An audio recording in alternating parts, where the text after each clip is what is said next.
Oi, pessoal, tudo bem? Aqui é a Karen e eu vou seguir com vocês para a segunda aula do módulo 2 e essa aqui é a minha audiodescrição.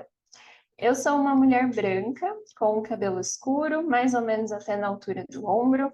Eu estou usando óculos com armação quadrada e a cor dele é rosa bem clarinho. Hoje eu estou usando uma camiseta na cor verde e eu estou na frente de uma parede branca com dois quadros preto e branco atrás de mim. Vocês acabaram de assistir a uma aula sobre anatomia do cérebro e agora nós falaremos sobre neurônios e redes neurais e quais são suas funções, do que eles são constituídos. Vamos lá? Bom, os neurônios, eles desempenham um papel fundamental no sistema nervoso. Eles são caracterizados por sua capacidade de gerar impulsos nervosos por meio de suas membranas plasmáticas e estão envolvidos em diversas funções essenciais para o nosso organismo, como a percepção sensorial, cognição e a coordenação motora. Como base do sistema nervoso, esses neurônios eles possuem a capacidade de estabelecer conexões entre si ao receber estímulos do ambiente externo ou do próprio organismo. Mas como é a estrutura de um neurônio, do que ele é constituído? Bom, o neurônio ele é constituído por quatro partes principais, sendo o corpo celular, os dendritos, o axônio e a terminação do axônio. E cada uma dessas partes é responsável por uma determinada função. Começando pelo corpo celular, que é essa parte azul aqui maior, que é onde fica o núcleo e a maioria das organelas, e é nessa região onde acontece a síntese proteica, que é essencial na produção de proteínas necessárias para o funcionamento do neurônio. Passando agora para os dendritos, que são prolongamentos finos e ramificados. É essa partezinha aqui de cima, que se vocês observarem realmente é parecido com raminhos. E essa parte, ela é responsável por receber e conduzir os estímulos que vêm de outros neurônios ou de células sensoriais até o corpo celular. Essa estrutura ela possibilita a transmissão de sinais eletroquímicos ao longo do sistema nervoso. Bom, agora falando um pouquinho sobre o axônio, ele geralmente é o prolongamento mais longo e forma ali como se fosse um fio que liga o corpo celular à terminação do axônio. Eu disse que geralmente essa é a parte mais longa, porque o comprimento de um neurônio ele pode variar de acordo com o tipo de neurônio. Essa parte, ela é responsável por transmitir os impulsos nervosos originados no corpo celular, que é essa parte maior, até a terminação do axônio. E os axônios, eles são revestidos por uma bainha isolante de mielina, que a gente vai ver um pouquinho mais para frente. E essa estrutura, ela também é conhecida como fibra nervosa. Agora, a última parte do neurônio, que é a terminação do axônio, que é essa última parte aqui que também tem alguns raminhos. Essa estrutura, ela é responsável pela sinapse, que a gente também vai ver um pouquinho mais para frente, e nessa região são liberadas substâncias químicas conhecidas como neurotransmissores. E esses neurotransmissores que são liberados nessa região, eles estabelecem a comunicação entre os dendritos e o corpo celular de outro neurônio. Como eu havia prometido para vocês lá atrás, agora a gente vai falar um pouquinho sobre a bainha de mielina, que é um invólucro no corpo do axônio, e dependendo da região do sistema nervoso que o neurônio está, essa capinha, digamos assim, ela é formada por tipos celulares diferentes. O axônio, como eu acabei de falar para vocês, ele pode estar envolvido por dois tipos celulares específicos, dependendo do local do sistema nervoso que ele se encontra, né? Então, ali da região do sistema nervoso.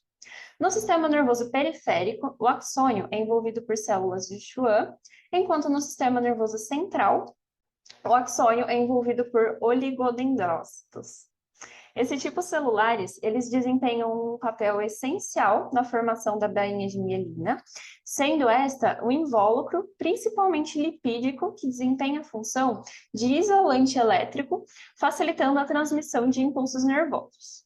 Nos axônios mielinizados, existem regiões onde ocorre a descontinuidade da bainha de mielina. Isso é conhecido como nódulos de Ranvier, que é o que a gente pode observar aqui na imagem, né? Que são como se fossem esses gominhos. E essa estrutura, ela permite que o impulso nervoso ele seja transmitido de forma saltatória, acelerando a velocidade de condução do sinal ao longo do axônio. Então, falando um pouquinho agora sobre os tipos de condução, eu já adiantei uma para vocês, né, a saltatória. Para decorar bem, eu trouxe essa imagem. Então, no tipo de condução contínua, o impulso ele vai passar por toda a extensão do axônio e ela é mais lenta. Então, lembra que no tipo de condução contínua, a gente vai lembrar do caracolzinho aqui passando por todo esse axônio, porque ele é mais devagar. E na saltatória, ocorre em um neurônio com a bainha de mielina, então essa é a principal diferença. Um acontece onde um neurônio tem a bainha e o outro não. E, além disso, a despolarização da membrana apenas no nódulo de Ranvier e é mais rápido. Essa despolarização ela vai acontecer, então, entre um gominho e outro, né? Nesse espacinho que sobra. Agora que nós já sabemos do que esses neurônios são constituídos, como que ocorre, né, a comunicação entre eles, nós vamos entender a classificação desses neurônios, o que exatamente cada grupinho de neurônios vai representar ali dentro do nosso sistema nervoso. Temos os neurônios receptores, que também são conhecidos como neurônios aferentes, os neurônios motores ou neurônios eferentes, e os neurônios associativos ou interneurônios. Falando um pouquinho sobre os neurônios receptores ou aferentes, eles são os que recebem o estímulo sensorial do ambiente ou do próprio organismo, né? E conduzem o impulso nervoso em direção ao sistema nervoso central. Então, a gente pode ver aqui nessa primeira parte da imagem, onde a mão ela vai encostar ali no cacto, né, no espinho do cacto, essa informação de que algo está acontecendo ali, ela vai ser enviada para o sistema nervoso central. E aí, chegando no sistema nervoso, vai acontecer alguma coisa que é relacionada aos neurônios eferentes, né? Então, essa informação, ela segue ali do dedo, que está recebendo esse estímulo, até o cérebro, pelos neurônios aferentes. Chegando lá, os neurônios eferentes, eles são responsáveis por transmitir os impulsos motores, que são as respostas do organismo aos estímulos recebidos. Então, o organismo ele vai receber esse estímulo e vai tomar alguma atitude, digamos assim, em frente a ele. E agora a gente observa aqui na parte de baixo, né? O corpo ele tomou uma atitude de fazer o quê? De tirar o braço de onde ele estava sentindo dor. E essa resposta ela vai acontecer muito rápido. Então, o organismo ele vai sentir que alguma coisa está acontecendo, vai mandar essa informação até o cérebro, chega lá, vai processar essa informação, se é perigo ou não. Nesse caso, como é perigo, né? A pessoa com certeza está sentindo dor porque relou no espinho, vai ter esse reflexo de tirar a mão. E, por fim, os neurônios associativos ou interneurônios. Eles desempenham o papel de estabelecer uma ligação entre os neurônios receptores e os neurônios motores. Então, ele liga esses dois neurônios que a gente acabou de falar. Aumentando um pouquinho a imagem, para a gente conseguir ter uma visão geral de tudo que acontece, é um processo muito rápido, tá? É quase que automático. Então, a mão, ela vai relar no espinho, vai mandar essa informação de que tem alguma coisa acontecendo. O nosso sistema nervoso, ele vai processar essa informação e vai mandar a informação de volta, que é para tirar a mão.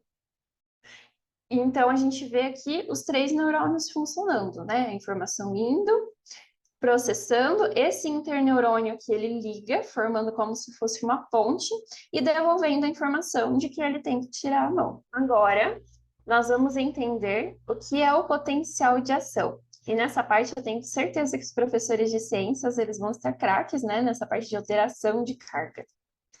O potencial de ação, também conhecido como impulso nervoso, ele provoca uma onda de despolarização ao longo do axônio. O que exatamente acontece é que, como vocês lembram, o axônio é aquela parte que parece um fio, né? E é ali que esse potencial de ação acontece. O neurônio, ele vai, então, estar ali em repouso, com as cargas positivas e negativas em seus devidos lugares, e quando esse neurônio ele recebe um estímulo muito forte, ocorre a abertura dos canais iônicos, possibilitando a entrada de íons de sódio nessa célula. É o que a gente pode ver aqui na segunda imagem, né? Então, tem uma inversão de carga. O que era positivo vira negativo, e o que era negativo fica positivo. Então, resulta em uma inversão temporária, né, da carga elétrica dentro do neurônio, e isso é conhecido como despolarização. Essa onda, ela vai percorrer todo o axônio de forma sequencial, transmitindo o impulso nervoso ao longo da célula.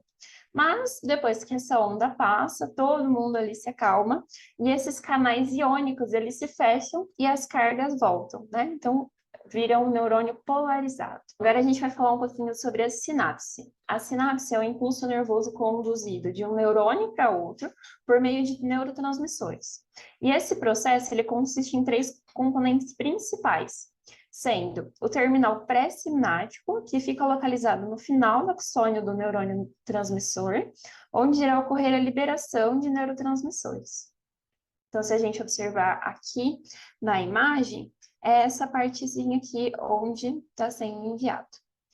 A fenda sináptica, sendo essa a lacuna entre o terminal pré-sináptico e o terminal pós-sináptico. Então, se a gente observar, os dois neurônios, eles não chegam exatamente a se encostar.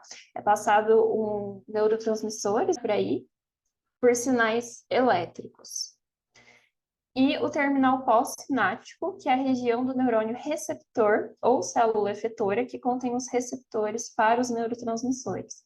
Então, aqui nessa imagem, a gente tem a parte do pré-sináptico, que está enviando essa informação, a fenda, que vai ligar, né, por meio de impulsos elétricos, esses dois, e aqui o neurônio pós-sináptico, que vai estar recebendo essa informação.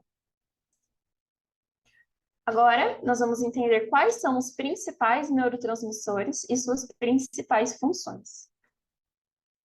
A acetilcolina, que é responsável pela contração muscular, além de inibir a frequência cardíaca e a contração da musculatura lisa, então ela auxilia aí no funcionamento visceral.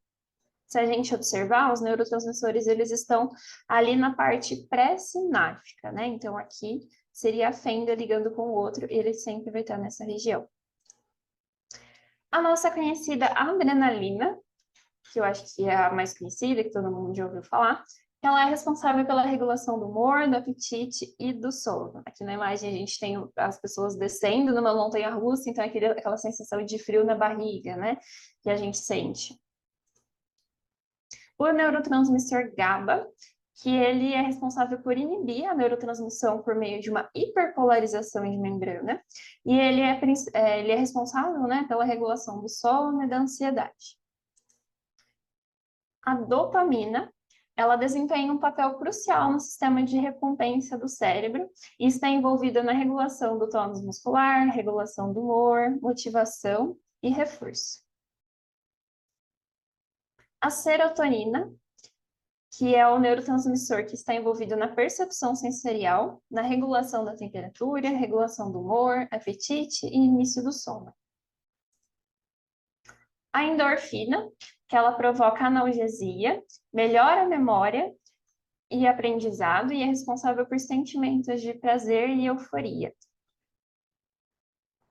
E, por fim, as redes neurais, que são sistemas complexos de conexões entre neurônios, e essas redes, elas desempenham um papel fundamental no processamento e na transmissão de informações do sistema nervoso. Então, até agora, a gente viu os neurônios como se fossem coisas únicas, né? A partir das redes neurais, a gente já tem uma visão um pouco diferente. Por meio da sinapse ali realizada, esses neurônios, eles não funcionam sozinhos. Eles formam como se fosse uma rede mesmo, né? Composta por bilhões de neurônios que são interconectados. E ali, cada neurônio, ele vai estabelecer conexões sinápticas com outros neurônios. E essas sinapses, elas são as junções que permitem a transmissão de impulsos nervosos de um neurônio para o outro, possibilitando, então, a comunicação e o processamento de informações no cérebro. Dessa forma, as redes neurais elas permitem a integração de informações sensoriais, a coordenação de atividades motoras, a formação de memórias e o desempenho de diversas funções cognitivas. Essas redes elas são altamente adaptáveis e elas podem se reorganizar ao longo do tempo, moldadas por experiências e aprendizado. Então, nesse curso, provavelmente as redes neurais de vocês, né? Porque vocês estão aprendendo coisas novas, neste momento elas estão se reorganizando para guardar todas as informações que estão sendo faladas aqui no curso. Essas são as referências dessa aula. E eu gostaria de convidar vocês a nos seguir, né, nas redes sociais, para, se tiver qualquer dúvida, alguma discussão, vocês podem mandar tanto aqui no chat, quanto nas nossas redes sociais.